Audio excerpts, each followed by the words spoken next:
El bloqueo desgarra y hiere en cada actividad de la vida de los cubanos y no deja de golpear ni un minuto. El bloqueo es una de las medidas de guerra de la administración norteamericana contra Cuba. Una de ellas, una de las que se instauró más rápido en un proceso de varios años, definitivamente. Me parece que el punto de partida tiene que ser la política agresiva que Estados Unidos ha desarrollado contra Cuba desde el mismo momento en que triunfa la Revolución Cubana el 1 de enero de 1951.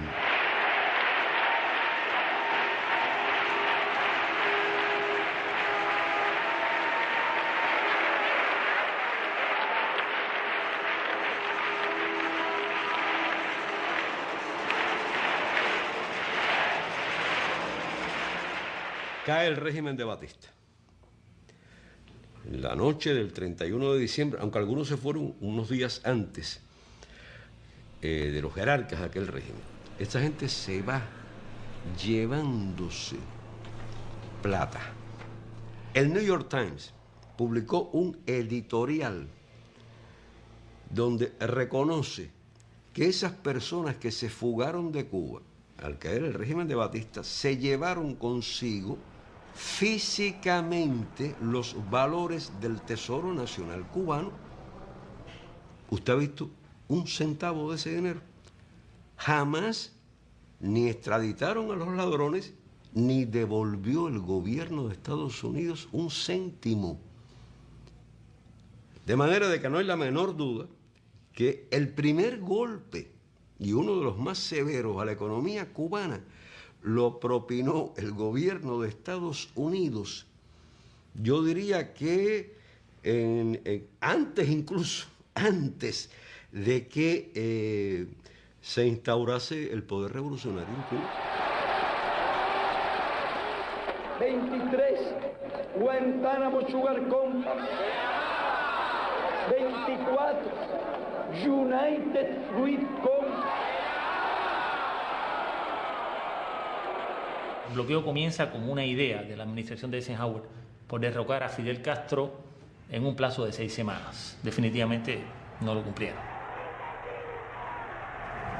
Nosotros hemos tomado las medidas pertinentes para resistir y, óigase bien, para rechazar cualquier agresión directa de los Estados Unidos. Si hacen un bloqueo, van a engrandecer a nuestra patria, porque nuestra patria sabrá resistir. No hay duda que resistiremos cualquier bloqueo total.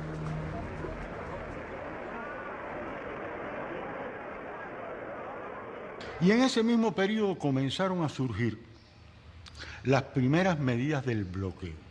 O sea, comenzaron por el corte del suministro de petróleo. Comenzó el gobierno de los Estados Unidos a rechazar crédito. Siguieron después por la prohibición de que las refinerías norteamericanas refinaran petróleo que no fuera norteamericano.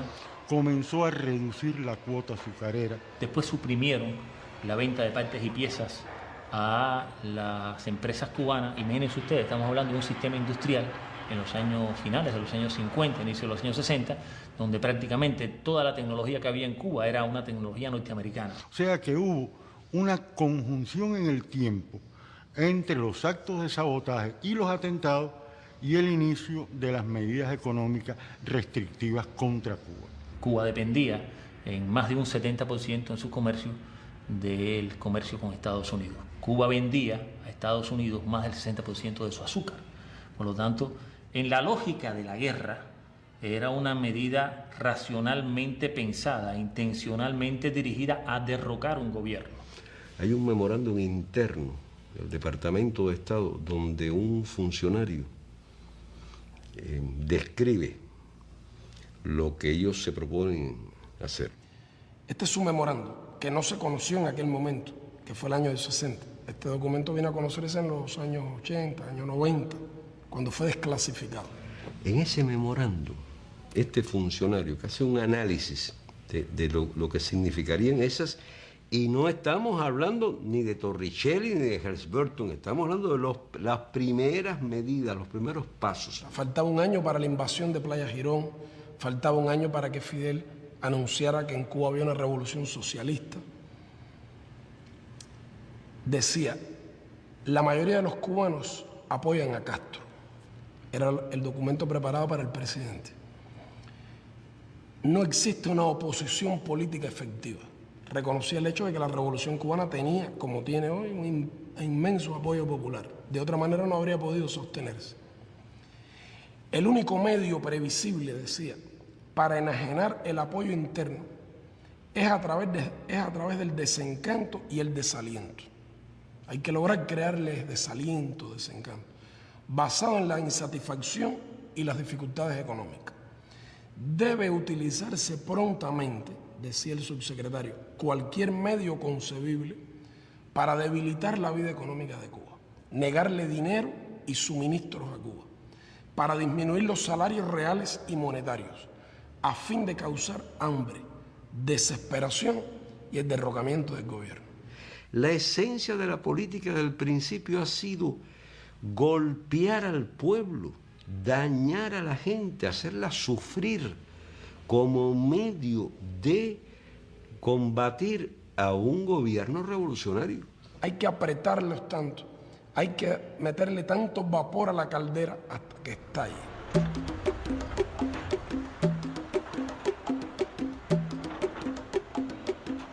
El bloqueo nos impide exportar a los Estados Unidos. Cuba no puede vender nada en los Estados Unidos. Cuba podría vender en Estados Unidos 50.000 toneladas de níquel por año. Podríamos vender en Estados Unidos langostas y productos del mar, productos de la biotecnología y la medicina cubana. Podríamos vender tabaco. Un puro cubano en Nueva York se vende hoy de contrabando en $50 el puro. Podríamos vender ron, podríamos vender software, podríamos vender vacunas, productos biotecnológicos. Hoy Cuba no puede exportar absolutamente nada. O sea, Cuba puede comerciar en realidad con todo el mundo. Lo que ocurre es que todo el mundo no puede comerciar con Cuba. Nosotros adquirimos, por ejemplo, un producto en Argentina y esa carta de cambio, como quiera que se llame, no puede ser en dólares de los Estados Unidos, porque al llegar a un banco, ahí mismo el gobierno de los Estados Unidos la decomisa. Tiene que ser en otras monedas.